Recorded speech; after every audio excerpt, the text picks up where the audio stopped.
All right, hello, metalheads and hard rockers. Welcome to the Rock and Roll Roundtable. This is presented by Selective Memory, and we're here with the band Catalytic, Indianapolis band Catalytic, and I'll do a short introduction and introduce the band here. Everyone sans one person of the band is with us tonight. The 9 to 5 has kept them away, but yeah, you can check us out. Little shameless promotion. You can check us out at www.selectivememorymag.com. And like us on Facebook. We're on Twitter, all that good stuff.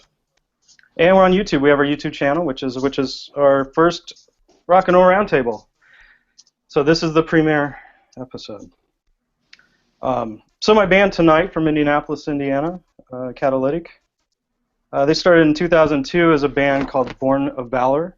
And you can correct me if I get all this stuff wrong. You can also check this out on Selective Memory for the band's takeover. And we have done a series of articles on the band, from a primer to interviews and videos and pictures and all that fun stuff. So you can check out this nice progression that we've done over the past, I'd say, 3 weeks. Yep. Yeah. Okay. So yeah, it started in 2012 as Born of Valor, initiated by original drummer Jason Dinwiddle, and James Donner and Dustin Stroll. Then Justin Chavez joined the band.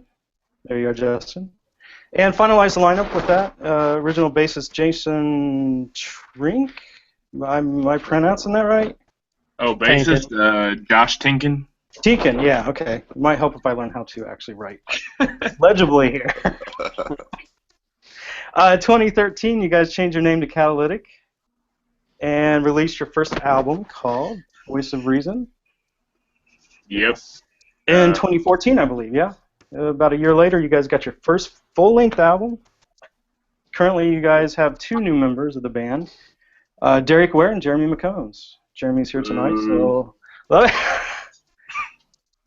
They're always giving you hell, aren't they, Jeremy? Dude, they are. Oh, man. That's So let me introduce the band being here. youngster.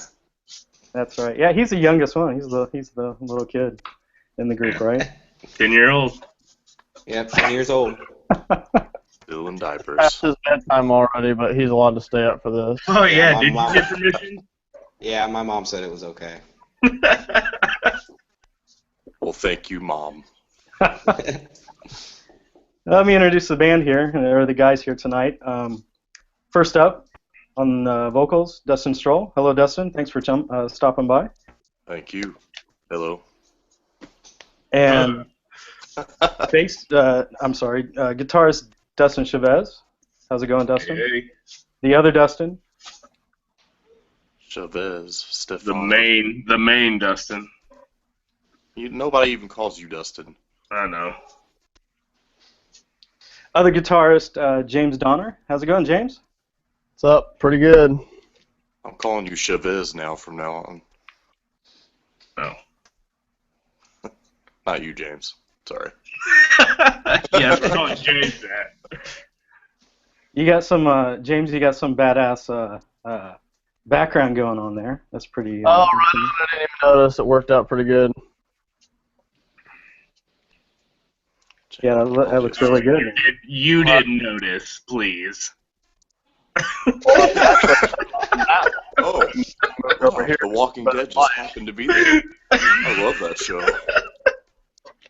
What a backdrop. And lastly, the kid, Jeremy McCombs on drums. What's up, man? What's going on, everybody watching this? Hey, Jeremy. Oh, my God, dude. People are definitely going to want your autograph after this. You needed a reply, it sounded like. Sorry. You have to keep him in the family area of the restaurant, not the bar. Yeah. Or they just pick me up and throw me out. It's happened. All right. Let's get started. What's going on with the band? Tell me what's going on right now. What are we getting ready to start? The drums on the recording, right? All the recordings for the next songs. October 23rd is the studio day. The next time we go in the studio, that's our next plan. Yeah, it's not for the actual album though. I mean, it'll probably be on the album, but it's more along the lines of the special little song that we want to release. Special secret song. Secret. Secrecy. But really, right now we're gearing up for our Halloween show and pretty much just practicing a lot, trying to get Jeremy. He came in August, and now we are just trying to catch up and start learning all these new songs. I mean, we have 15 songs, so yeah, got about half of them done. It's a lot of work. I might learn them one day. I don't know when that'll be. Oh, we're getting beanies. Well, that's what happens, Dustin, when you actually practice at sessions. Yeah. Well, I gotta have something to practice, I guess. That means I need to get all my writing, huh? Yeah. Hey, let's talk about the Halloween show coming up. That's a big deal for you guys because it's is it the second annual?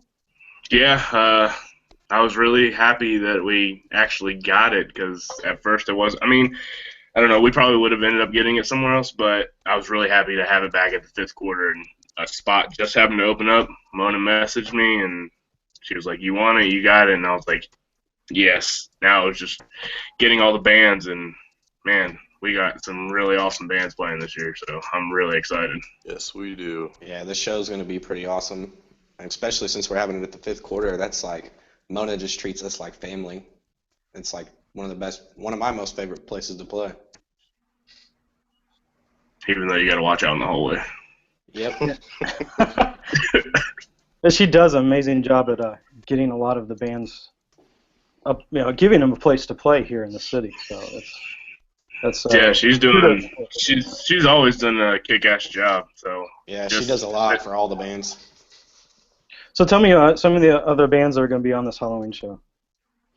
Well, we've got A Taste of War, which are a great group of guys. We played with them a couple times. Got Lawbringer. Nico Albanese is a drummer. He's the guy producing our forthcoming CD.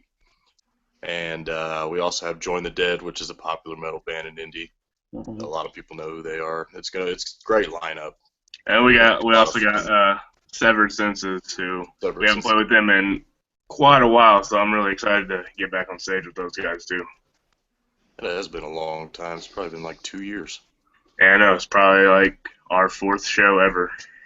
Wasn't that Visions, the old Visions bar? Yeah. Yep. This is going to be like a pseudo reunion for you guys with them. Pretty much. Yeah. Yeah, the only band we haven't played with on the spill is Lawbringer. Yeah, we don't like them though. I'll make sure they get this. I'll make sure they get it too. I still like you, Nico. I don't care what he says. And you guys are going to be doing, Pin and Tail on the Donkey and some other Halloween games. Bobbing for apples. Or... Yeah, you guys got some games and prizes? Musical chairs, all that good stuff. We're still working on some ideas for the games. I mean, right now we got the costume contest. I mean, we got some gift cards, and then I believe the grand prize is like $50 or something like that. But there's some awesome gift cards that we got coming in that, and then whatever the game is, we're trying to figure out some games, a game to do in between loadouts. That way nobody has to miss the bands or anything like that. And then we'll also be doing a raffle, which will give off free merchandise from all the bands because all the bands were awesome enough to chip in free merch. That's really a cool deal. That's a good deal. Yeah. Yeah, it's going to be a lot of fun. Some Justice gift cards. Yep. Aeropostale. Yeah, Aeropostale, Abercrombie Fish. Hollister. Hollister, yeah. Definitely Hollister. Oh, I know all the medals like that place. Wow. Don't act like you didn't shop there, Stroll. What's that? Don't act like you don't shop there. He's wearing a hear what Hollister you hat said. right now. Yeah, I know he's wearing one. Got that Walmart, V-neck. Walmart, Hollister, same thing. I'm over here trying to get my 2-for-1, so on my phone. Right.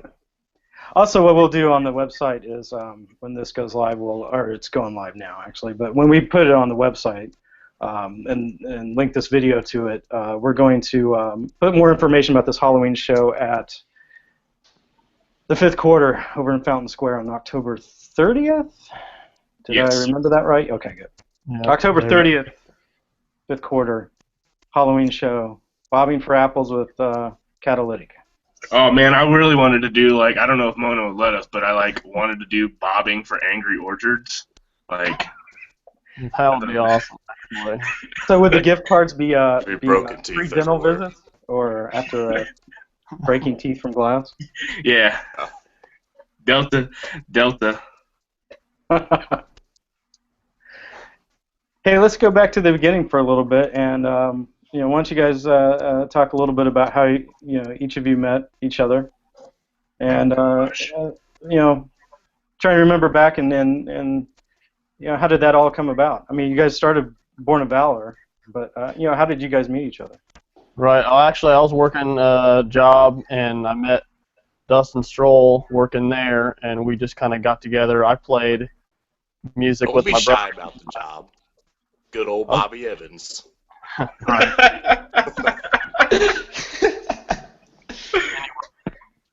We jammed around with my brother. He played drums and I played guitar, and Dustin came in and sang for a little bit, and we did that for a couple of years, and then we kind of went off in our own direction and tried to find new people, and that's when I met Jason Dinwiddie at the time, and then he started drumming for us, and then we needed another guitar player, so that's when I met Chavez on Craigslist, I think. Craigslist. And then, that's where it all. Thank you for not You showing were up, selling yourself on raping Craigslist? James or killing anybody. Yeah, he Yeah, was. rape was on the list, so yeah.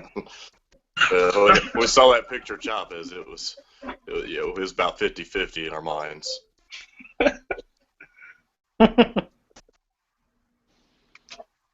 This is all made up. I had no idea what was going on at the time anyway.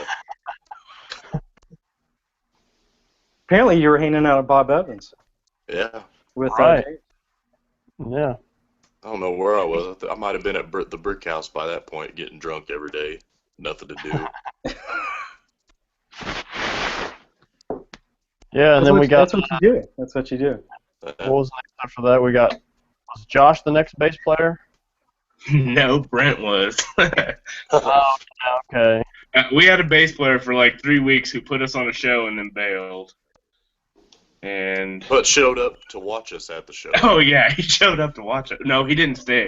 But Oh didn't. yeah, he did leave early. Yeah, and then we stopped playing shows for a little bit after that, and we wanted to write some new stuff, and then we ended up finding Josh, who was a friend of Jason. They played in a band, and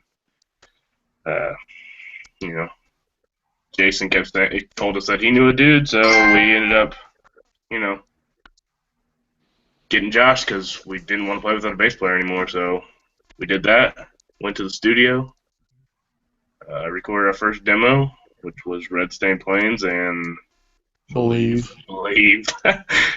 Passed a bunch of those out for free, and things started working out slowly. I do recall a story of, I believe one of us handed a demo to Jeremy over here, and Jeremy tossed it in the trash. Yeah, I did. Thanks, Jeremy. Yeah, these guys. My first band before I fall was with my cousin Nate McCombs, our guitarist Bulldog, and actually their drummer's sister's husband Corey Webb was a guitar player in our band. And I met these guys. I met Chavez first out of all of them, and Jason. We had our CD released when we released our album. Album was horrible, I'll admit it, but we did our release and played the show with these guys. And after a while, me and Chavez just became really good friends and talked about music all the time and everything else. and around the time they were having issues with their drummer, so they wanted me to fill in for a while, but I couldn't be official with them at the time because I was in my other band, and I wasn't as good as I am now. I was honestly horrible back then, which I don't even know why the fuck these guys wanted me to be their drummer. But now I am a bad mother ever. I got to watch my mouth. Who knows who's watching this? Could be 3-year-old kids in the middle. You never know. Or your kid. Or my kid. She's like in the other room right now. That's all she needs to hear. The other band, are you talking about Soulsick? Or I'm talking about my other band, Before I Fall. I actually, Before I Fall. Okay. yeah, I joined Soulsick probably around March. March. They were just having issues with their drummer and scheduling and stuff, and I was actually just filling in for them. I filled in for one show, then they wanted me to fill in for another show, and then they ended up asking me if I wanted to join full time. I was like, yeah, that's fine. And since Before I Fall, we ended up kicking out our bass player and guitar player, Corey Webb, and it was just me and my cousin, Nate. He's pretty much my brother, but I'll say cousin because he is my cousin. And our other guitar player, we were the only ones left, and things just weren't going well. It wasn't clicking. We were trying to find other members, and me and my cousin were the only ones searching for people, and we just couldn't find anyone. And Soulsick hit me up and asked me to drum for them. So I kind of just told them it's on the back burner until they want to make it as serious as I want to be. And then maybe about a few months later, Dustin had hit me up again because I had filled in for a show before they got Xander to drum for them. And they got Xander, and things just didn't go well with him either. And Dustin asked me to fill in for a few shows, and then eventually a few weeks later, Stroll actually called me and asked me if I wanted to join full time. And of course I said yes. These fucking guys are like best musicians in the state, so. Except Dustin Chavez, he fucking sucks. Hey, my 3-year-old kid's in the other room, Jeremy. I'm sorry. Did we just discuss this? Yeah. 4-year-olds aren't supposed to be cussing anyways. Yeah. Buddy, right. no. Right. But yeah, that's pretty much how things happen. I mean, but me and Dustin, we have always, before even the band and everything, we've always been good friends and always talked. And Dustin, Stroll, and James too. We didn't talk to you. What are you talking about? Well, I mean, like later on. Nobody's supposed to know about that, Jeremy. So, is Soulsick? Are you still with Soulsick? Yes, I am. We're just, right now, we haven't had any shows, and our singer, John, he just moved into a new house, so he's been pretty busy moving and everything, so we haven't really done anything lately. I actually had to have their old drummer, Brian, fill in for a show for me because I had me and my girlfriend's 2-year anniversary, so I couldn't make it to that show. So. Well, congratulations. Thank you.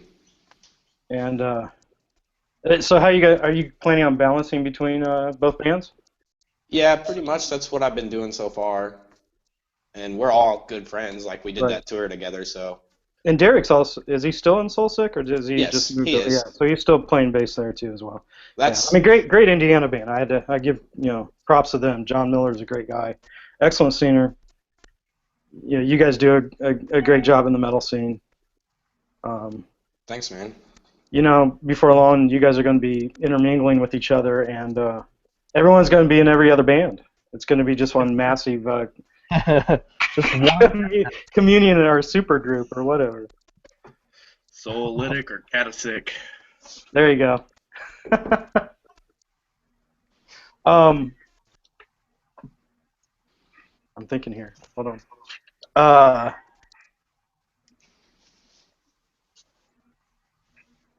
So how did you guys get Derek to join the band? I mean, who showed some leg?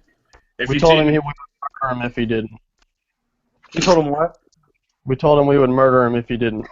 That's why he's so quiet the last time. That's how we did it.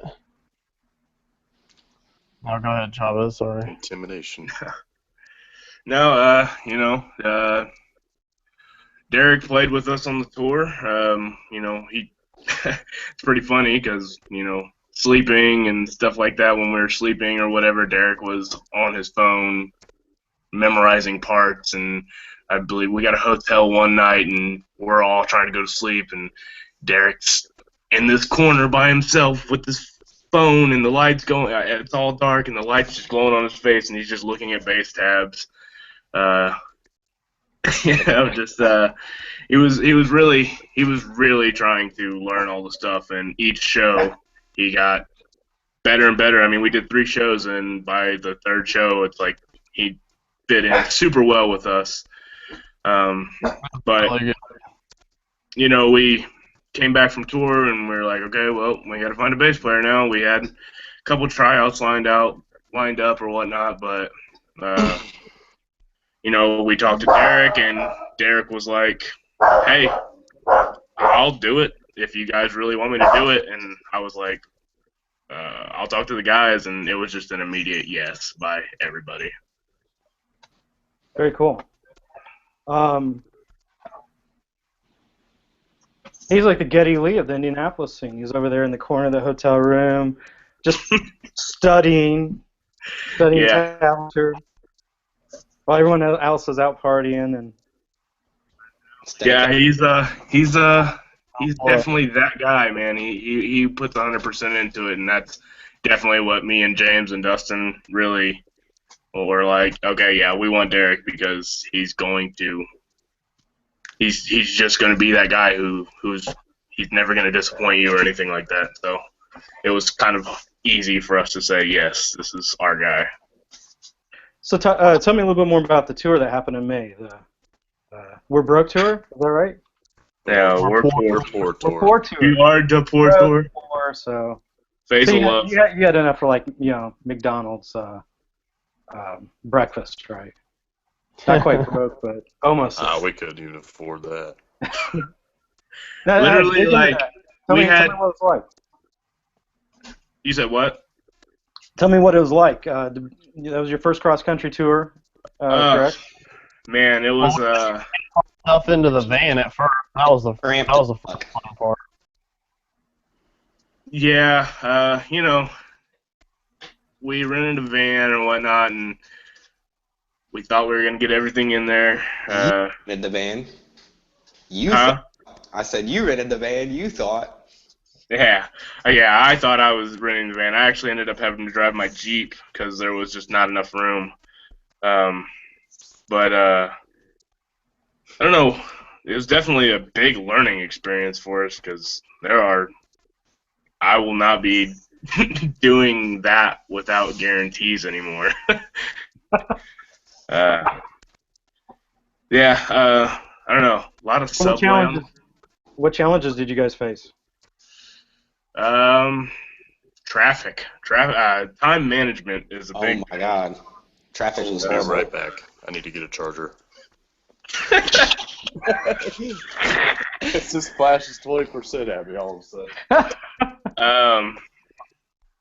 Yeah, time management, man. It was just, there were probably a lot of things that we could have done a lot better with leaving on time certain places, but there were a lot of driving and whatnot, so lots of sleeping too.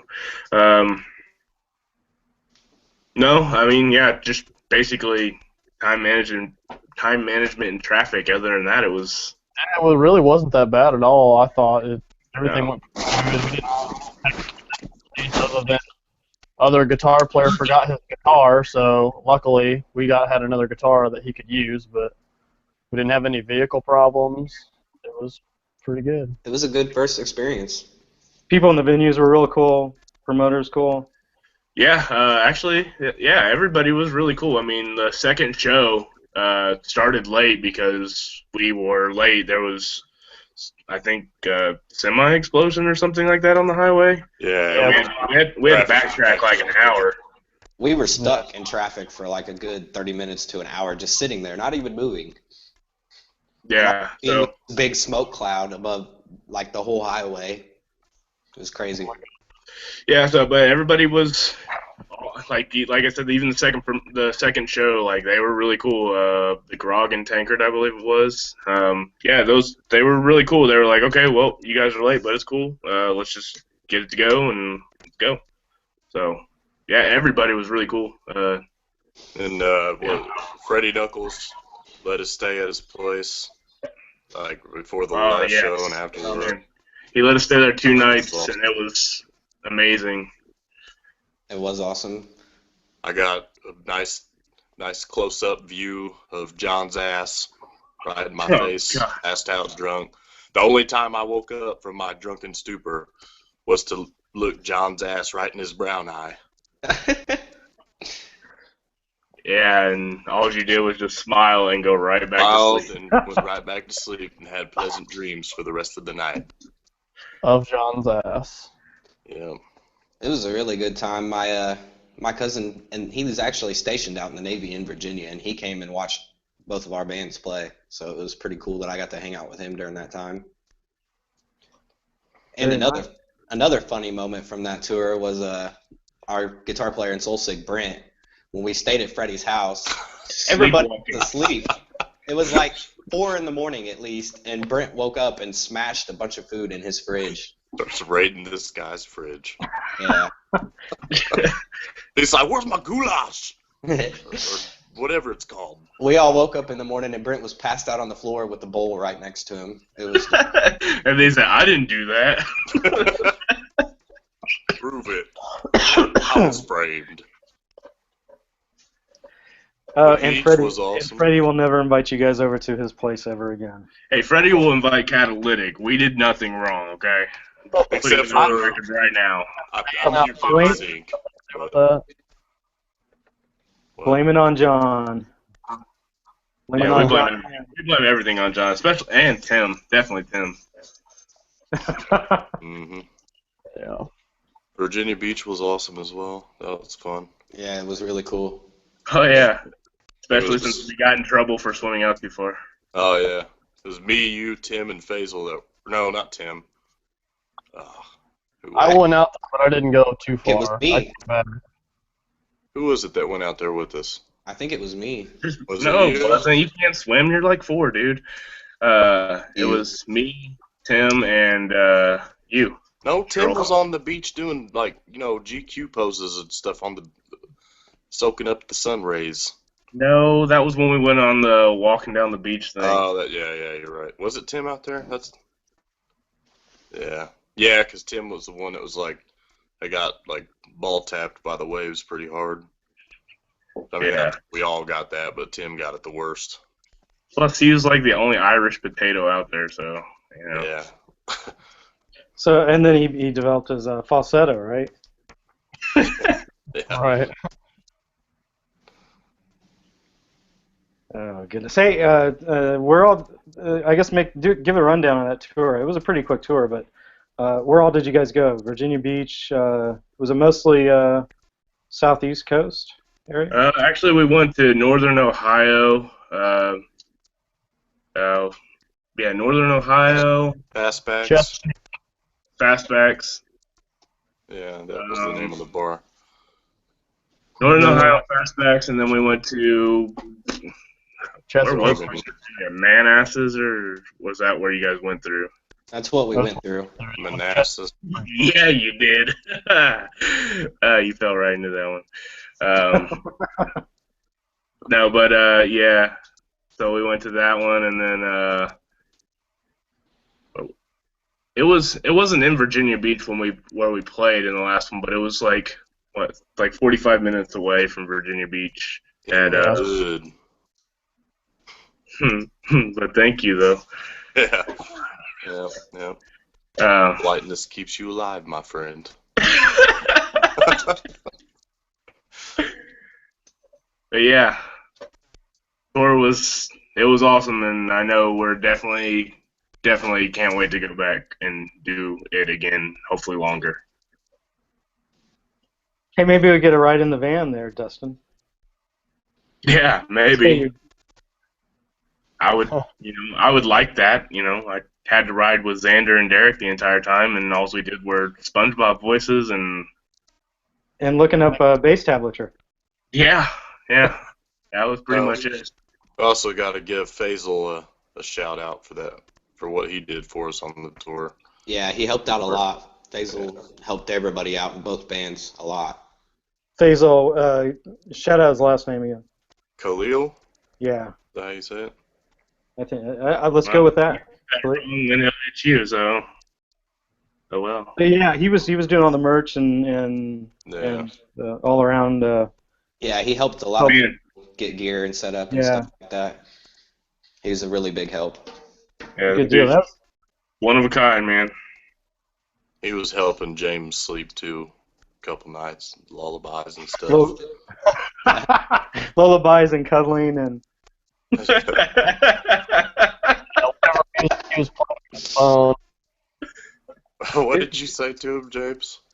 I said, Faisal, my headphones are in my bag if you need to use them. Oh, it wasn't that nice. Yeah, I'm pretty sure you said it meaner than that. You weren't even in there. I wasn't. Passed out drunk. That was the time. Where are we at here? Let's go back a little further. Let's talk about Voice of Reason and that album.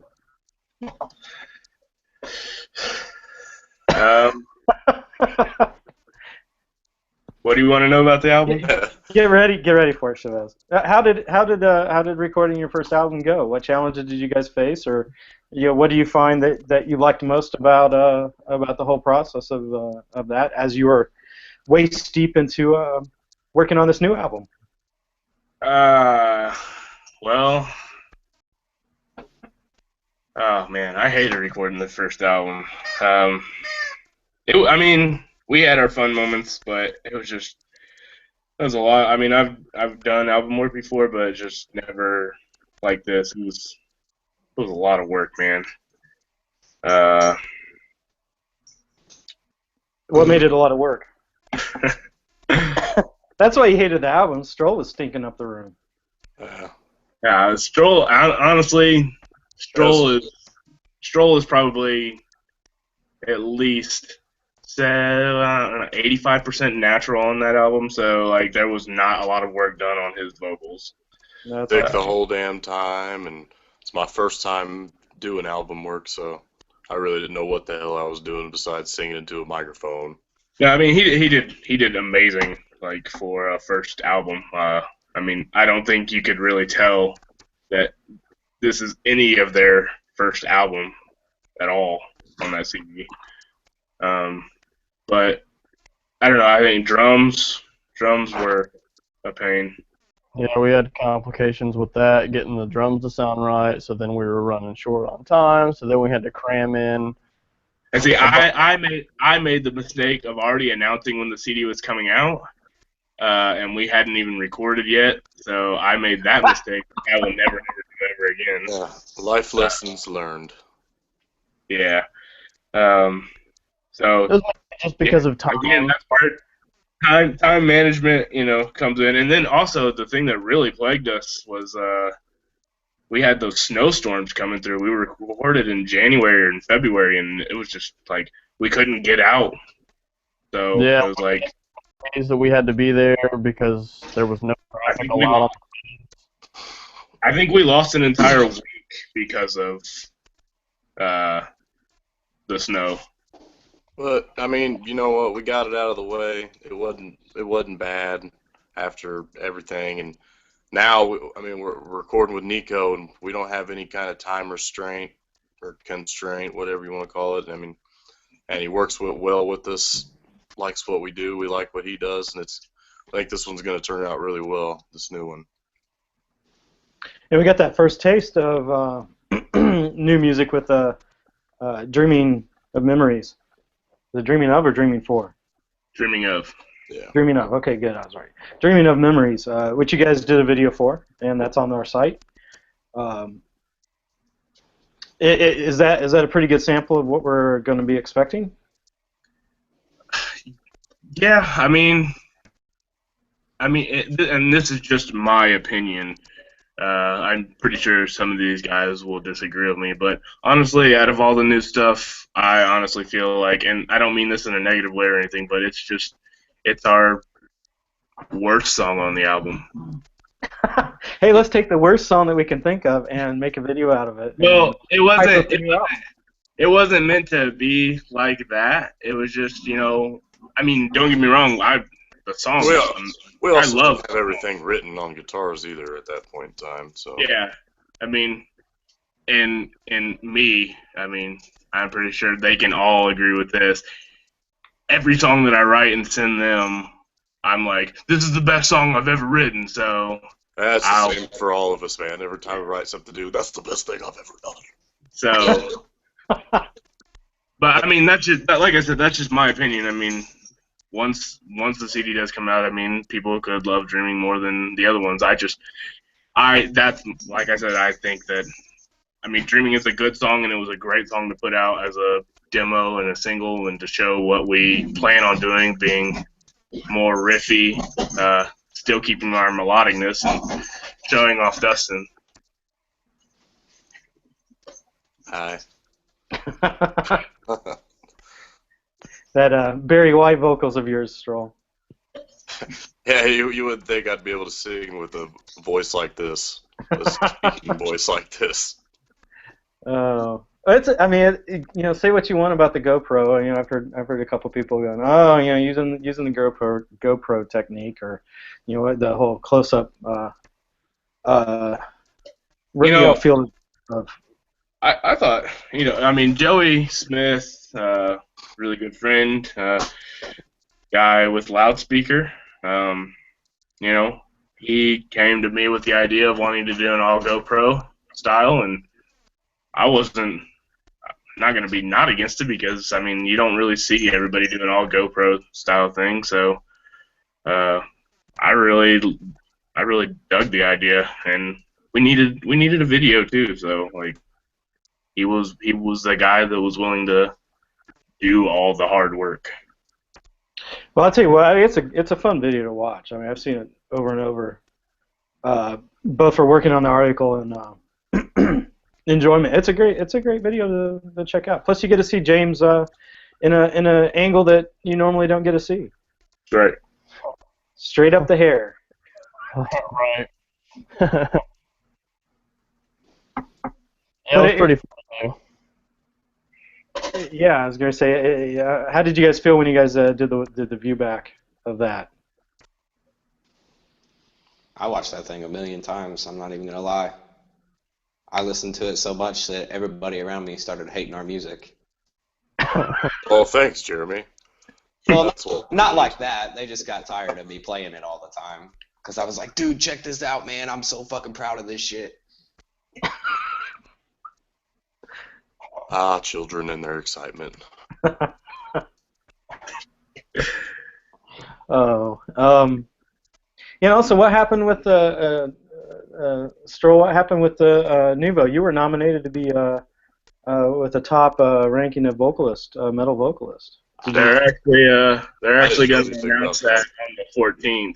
So I didn't even off, but they don't want us to say anything. So coming up on the 14th, Nuvo will be announcing whether Dustin Stroll wins metal vocalist of the year. Okay. All right. Well, stay tuned for that. No comment. I didn't even know anything about that until Chavez said something to me. Hey, that was What else were you guys? Were you guys nominated for something else? I can't remember what all. I just remember seeing that. I assume you guys were on the listing for metal band. Yeah, we got that. That was the other thing. That was the only other thing we got nominated for. So, we'll see on. Yeah, that's good. We'll be anxiously awaiting what a verdict shows. So whether or not you guys play the Nuvo Best Up party or not, we'll see. Would be awesome. I'll be there for that. Very good. So tell me a little bit, Stroll. How did you get into the metal scene, and what made you want to become a metal vocalist? Because your range is from massively low to very melodic, and it's a very wide range, and it's something I've that's got immediate. I've got a long choir background, so I've had a lot of training for singing. To Basically be not honest, metal. huh? Just basically not metal. Yeah, not metal at all until I met James back at old Bobby Evans. We ended up we ended up, we ended up becoming roommates for like I don't know, like 4 or 5 years I think it was, maybe longer. But he popped in a Killswitch Engage CD or DVD one day, and I mean I used to be one of them guys that didn't know anything about metal and was like, turned my nose up at it because I didn't understand the screaming part of it. Right. What was that, James? I said back then, I'm like, hey, so what's your big influences? What's your favorite bands? He's like, oh, I like Coldplay and Incubus, hey. But I was like, that's cool. But then he started listening to the music that I was showing. He mentioned like Killswitch Engage and stuff, and listening to learn how to scream and go through the change of trying to learn a completely new style was cool. And he did it really well. So now he's phenomenal. Well, thank you. Yeah, I mean, when I start trying to learn how to scream, I mean, I didn't know if I'd like it or not, and once I got it down pretty well, I was like, wow, this actually takes some real skill to do, and it's fun. I enjoy it a lot. I mean, it's more intense. You get more emotional on stage, or in any setting, really, when you're doing it. And it's fun. I like it a lot. No, it's awesome to see that dynamic. It's really impressive. So, Mm-hmm. what does your kid think about it? What does your daughter think about that? She loves it, man. I Do you have like, her do you like to go scare her with some? Oh, she don't get scared. She's so used to it. I'll be playing metal in the car all the time. She's back in the car seat at like 1.5, 2 years old, back there headbanging. I get her doing metal horns all the time. She loves it. She's also been to a few shows. Yeah, she was at the Emerson show not too long ago, having a good time. Very cool. You're teaching them young. Yeah, she's a heck of a singer her damn self. I was surprised at age 4. I don't know why I called her a 3-year-old earlier. I don't even know my own daughter's age apparently. But at age 4, man, she's into them Frozen songs. She nails the notes, stays on key pretty well. Future metal singer Emma Stroll, 2027. I'll be long dead by then. 27, really?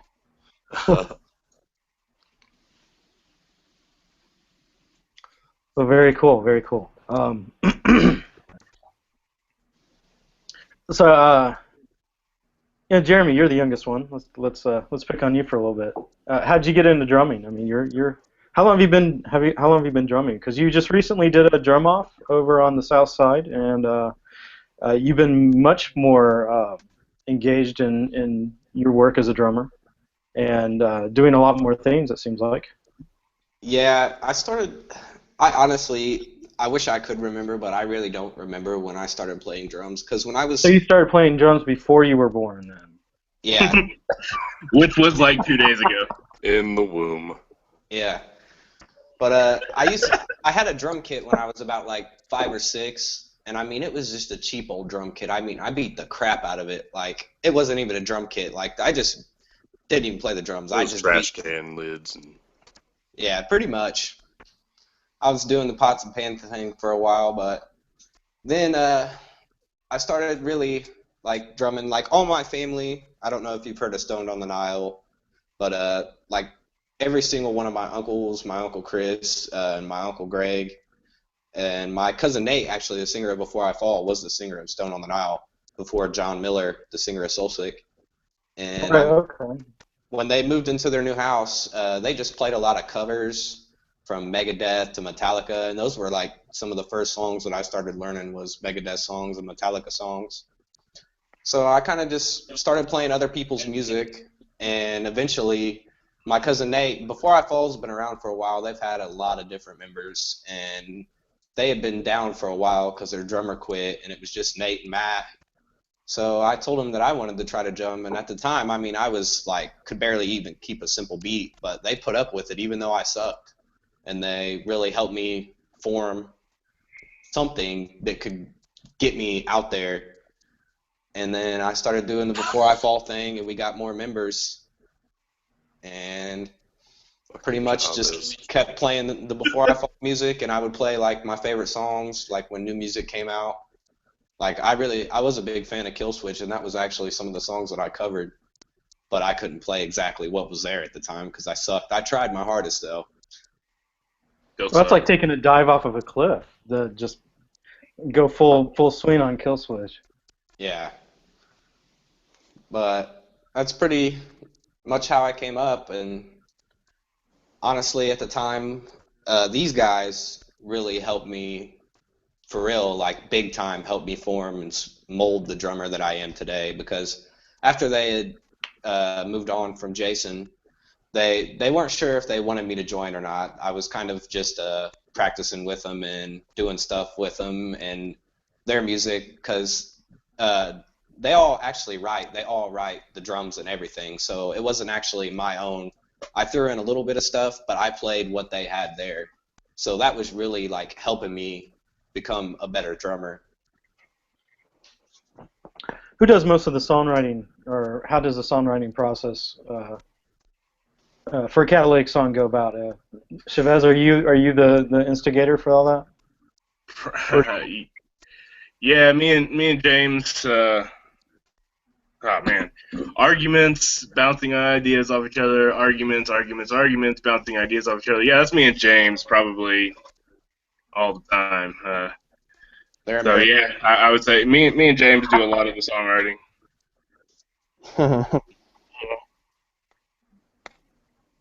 Very cool. So James, let's why don't you talk for a little while and tell me how you got into playing guitar, because I mean you do some pretty darn good shredding.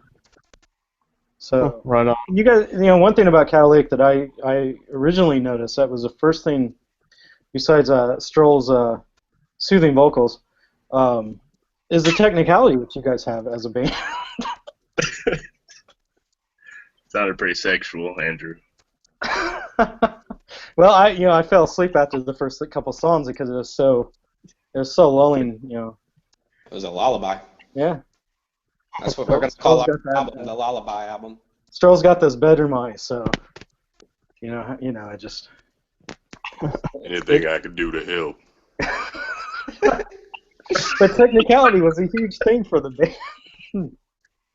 I mean, it still is today. I mean, you guys are very technical as a metal band. So I mean, and it goes down to the guitar work. So start with you, James, and then with you, Chavez, about how you guys got into the metal scene, playing guitar, and how you guys, you briefly said how you guys work together, but maybe how you guys feed off of each other to create some of the really good stuff that you do. Well, I first started playing guitar when I was like 16 or 17 years old. Just started out with like Metallica Black Album and stuff like that, and AC/DC and the simple kind of stuff, and just sitting there in my room playing guitar for a long time, and then I started jamming with my brother. Like I mentioned earlier, he played drums, and that really taught me how to play like in a live setting. And really didn't get too big into the metal scene as much until I met Chavez, and then we started playing out a lot. That's when I really hit the metal scene, and then I started listening to different kinds of music and practicing more and just challenging myself more to get better. That's pretty much it.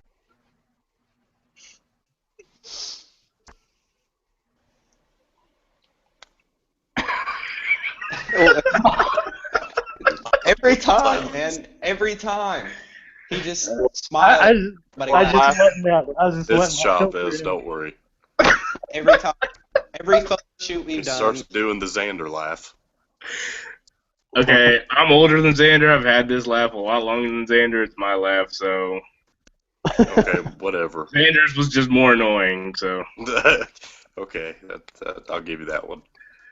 um, yeah, I started playing when I was 14. I stopped for like a year because I don't know. I didn't have an electric guitar. I just played on a nylon string acoustic, and I mean, I played like Guns N' Roses. Well, I attempted to play Guns N' Roses and Nirvana and stuff like that, and I for some reason I just couldn't get into it, and I stopped for like a year. Came back when I was like 16 and started trying to learn stuff like Trivium and stuff like that, and I'm pretty sure I was very terrible at it, but I had a friend who they were in high school. They had a band. They were getting rid of their guitar player. So I joined my first band when I was 16, and they taught me so much on what not to do when you're in a band. Um, but I mean, they taught me a lot of things to do while we were in a band too. But I did that, and then that was my thing. Like I didn't go to college or anything like that because I thought that was gonna do something. Just the whole dream or whatever. But that fell apart, and I ended up not playing for quite some time. And 2012 hit around, and I found James' Craigslist ad. Watched a video of them playing live, and I watched Dustin, and I was like, wow, if this dude can sing like that live, like, yeah, I definitely want to be a part of that. So, I hit James up,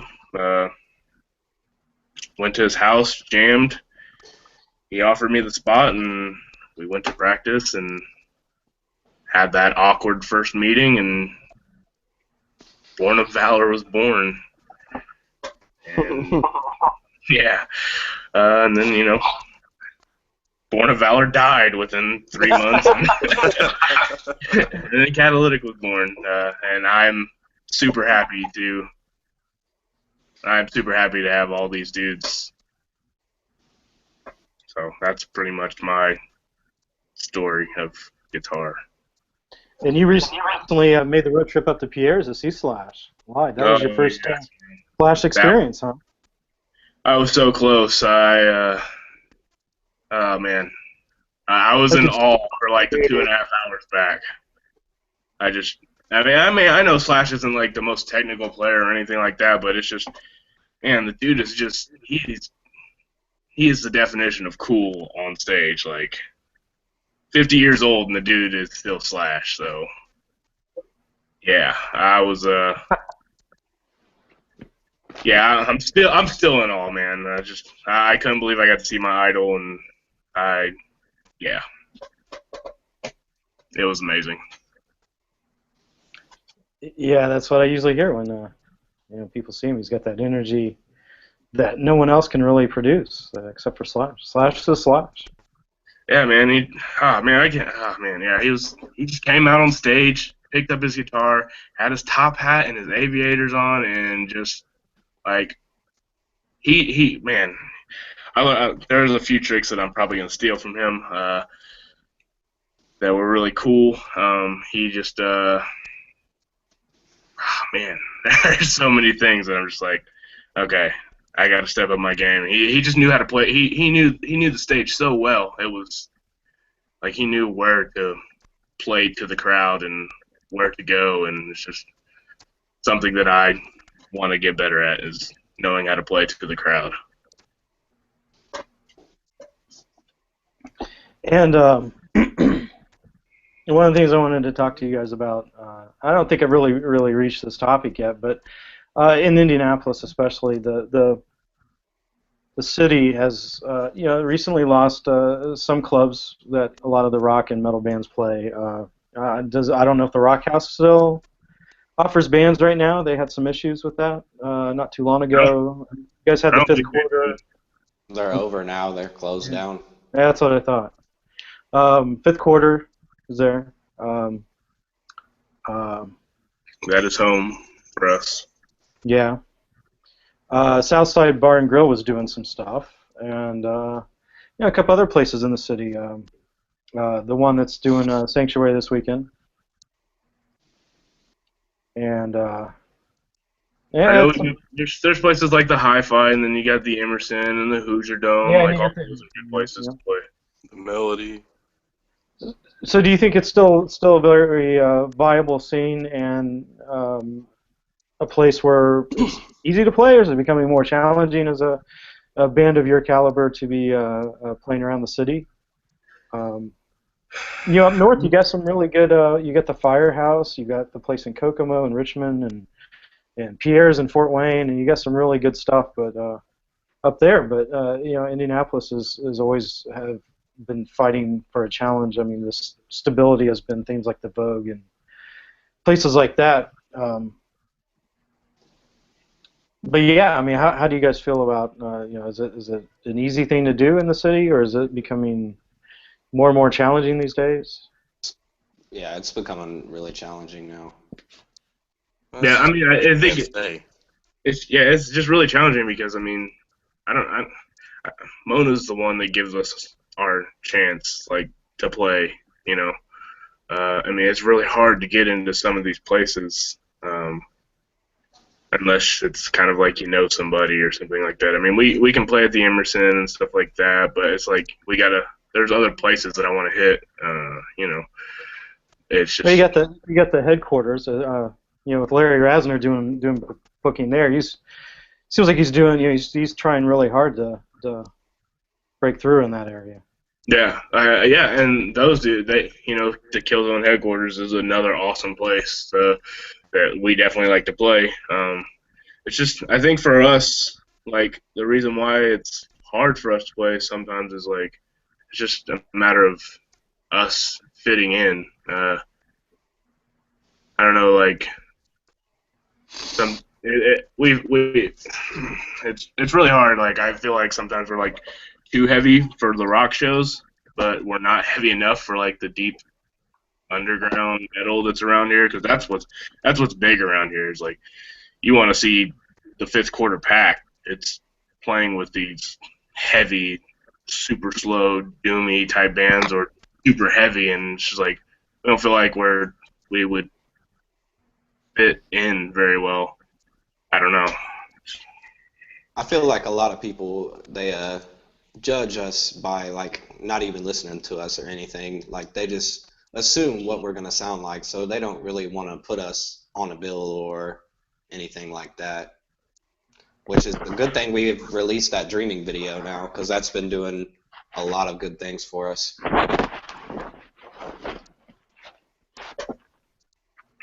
Yeah, and I remember. Oh, go ahead. Yeah, I was just gonna say, Mona's the one that's always trying to push us to play with heavier bands. It's just, I don't know. I don't think we're ready yet, but once the new stuff hits, I think we'll feel a lot more comfortable, because it's definitely way more metal and a lot heavier. So I think we'll feel a lot more comfortable playing with those heavier bands within the next year. I feel like we'll be able to hold our own. Yeah, we will. A lot of people aren't going to be ready for this new album. It's going to slap them right in the face, and they're not even going to expect it.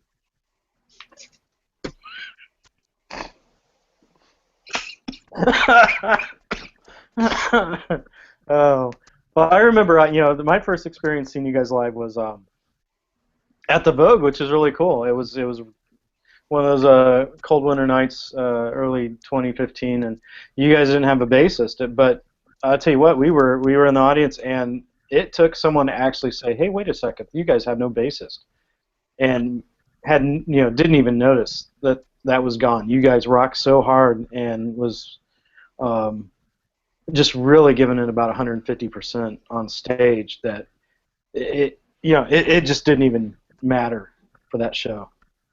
I mean, And that that's was my first experience with you guys. I was like, wow, holy crap, you guys are intense.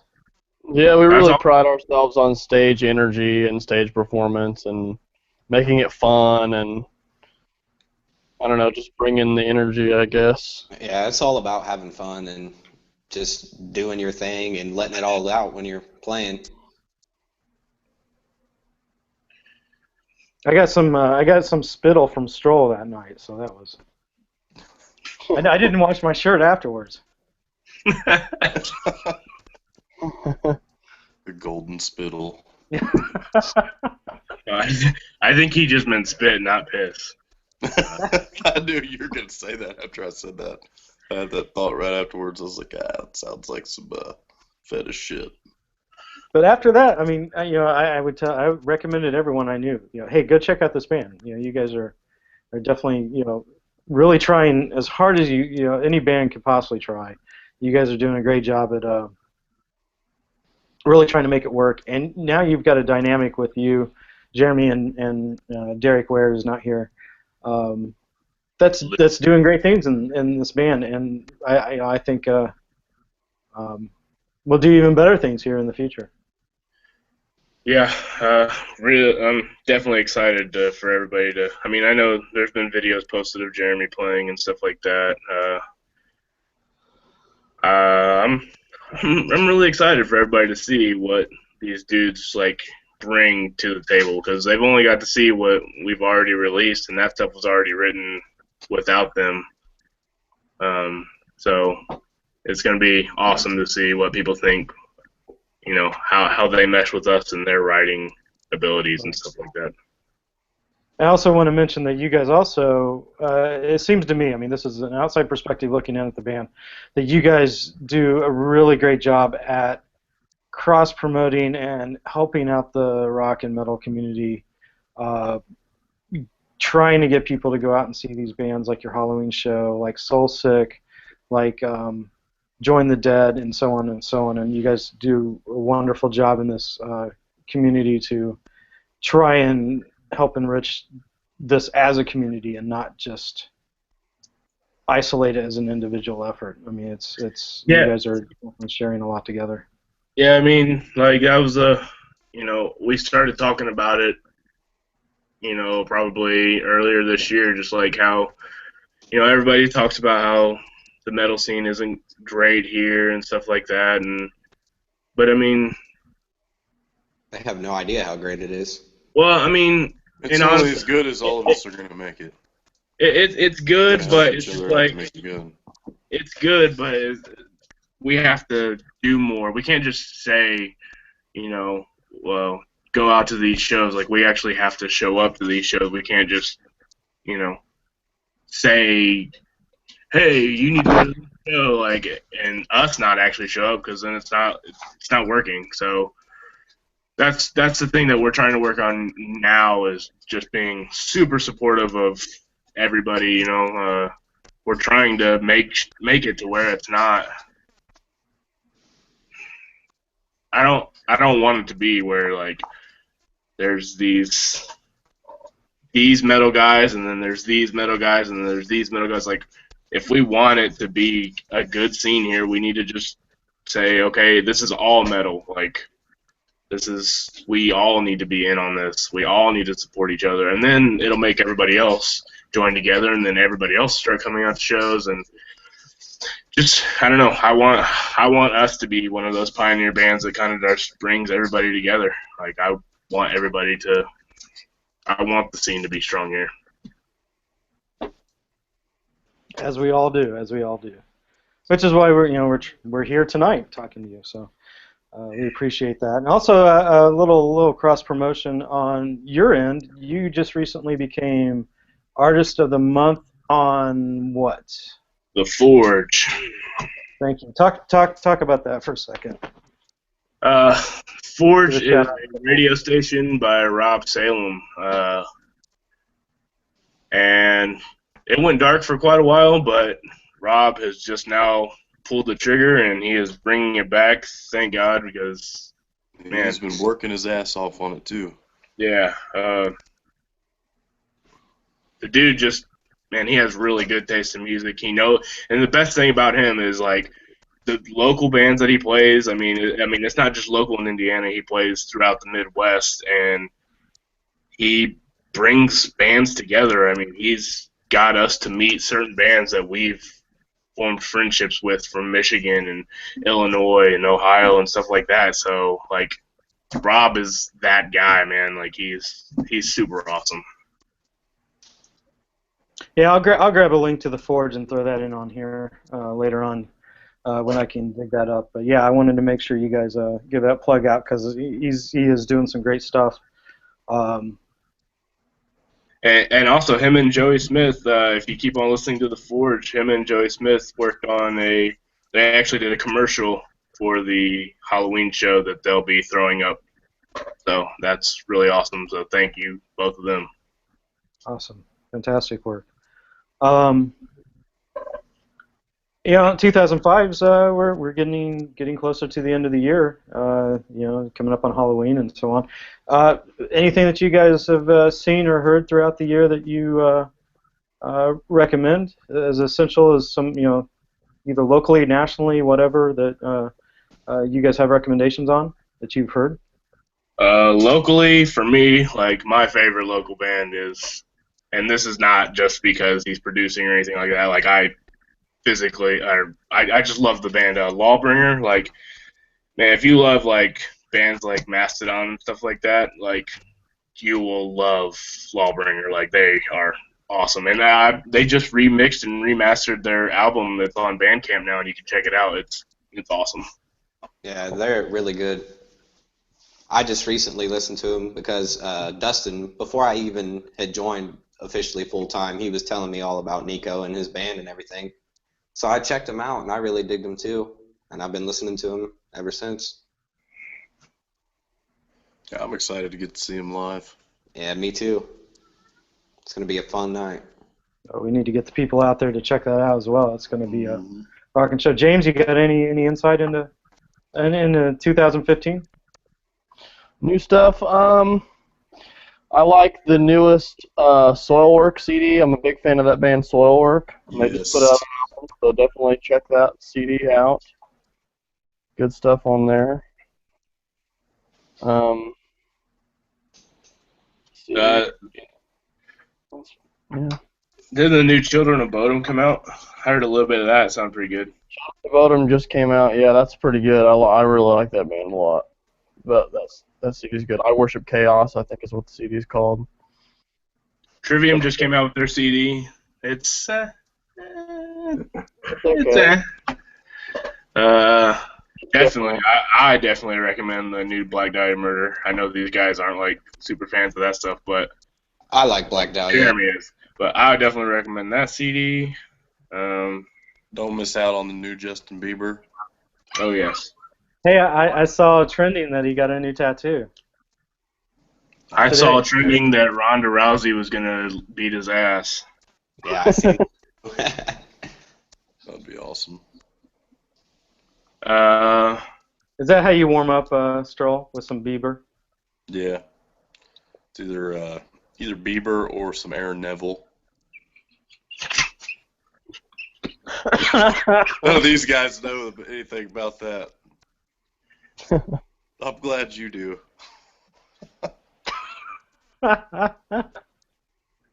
Oh, and on that note, what's I mean, you have nice. That's how it goes. That's all there is, right? Yeah, that's all I got. Hey, so I have a question for you, Andrew. Okay.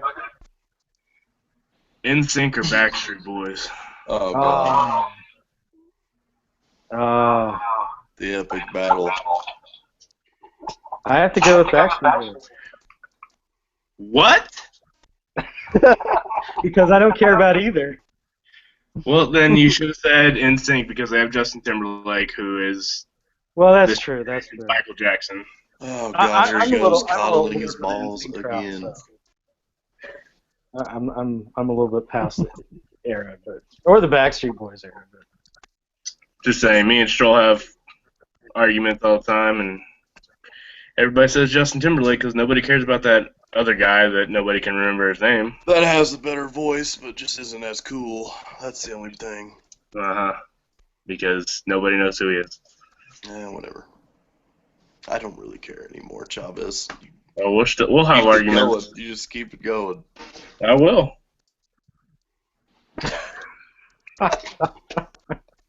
Anyways. So what's going on with Catalytic in the future here? You guys are any teaser of when this album will come out?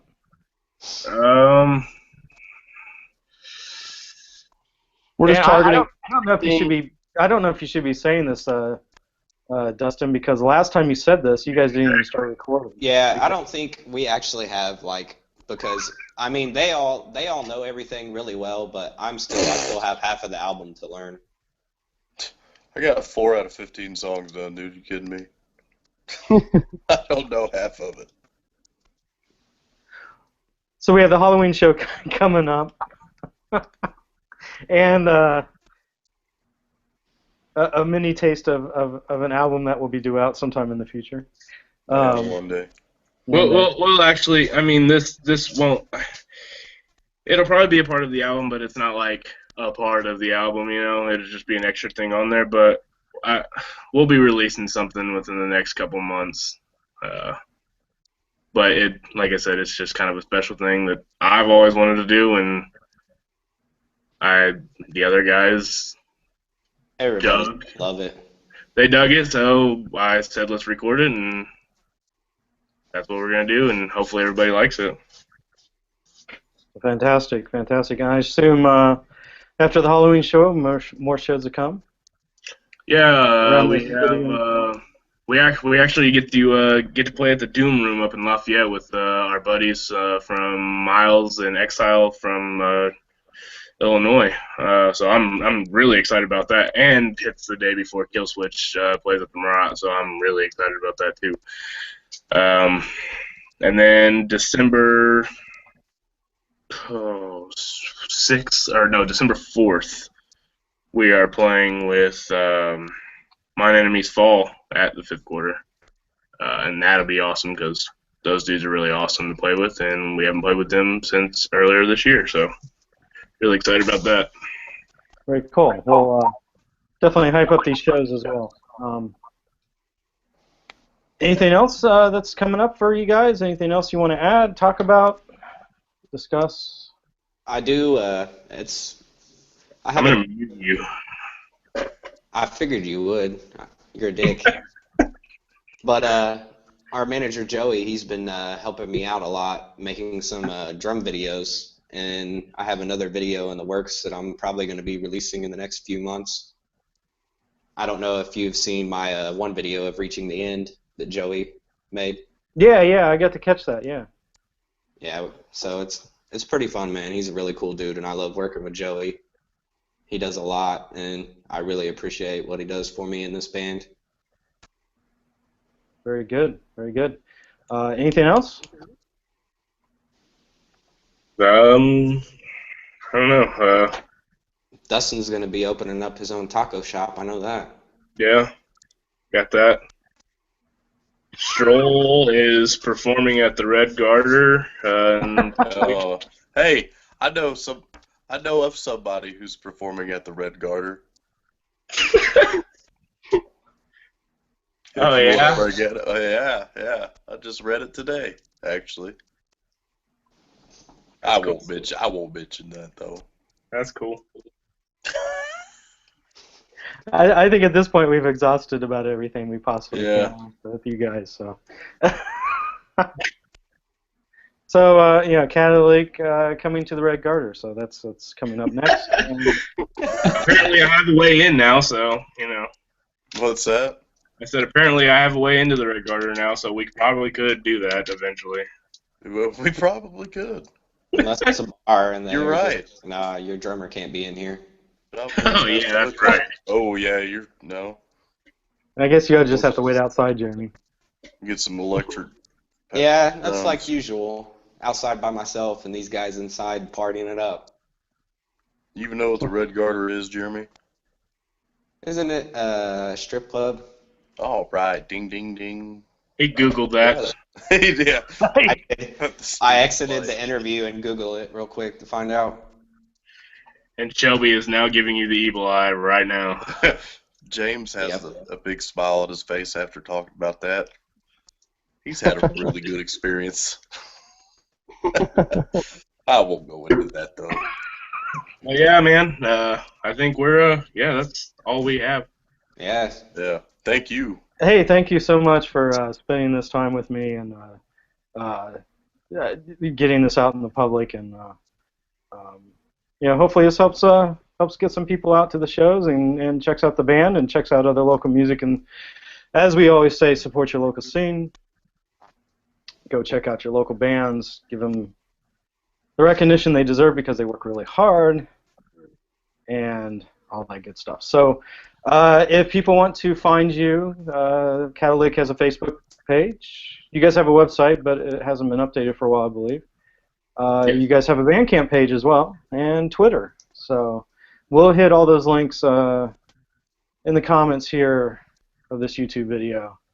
Yeah, we have a YouTube channel also. And you guys have the YouTube channel, yeah, and we'll do what So we can to. everybody knows, you can go buy our CD, The Voice of Reason, for $5. It's pretty cheap. Yeah, go buy that shit.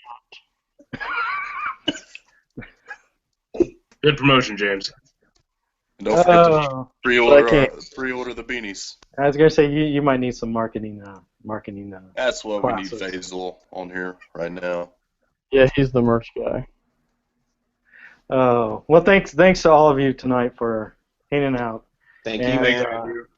Give us a thanks, dude. chance. You guys did the takeover for Selective Memory. This is the last week for you guys, but we will not ignore you in the future. We will be doing probably more stuff and working with the band, bringing as much coverage as we can because this is our scene. And again, it's a pleasure. Go check out the articles on Selective Memory. It is, again, www.selectivememorymag.com. Like us on Facebook. Check us out on Twitter. Just search for Catalytic. You're going to see about 4 to 5 great articles on it. You guys are awesome. Thanks so much. Thank you. I think that's it. Thanks, man. Cheers. Take care. Take it You easy. too, man.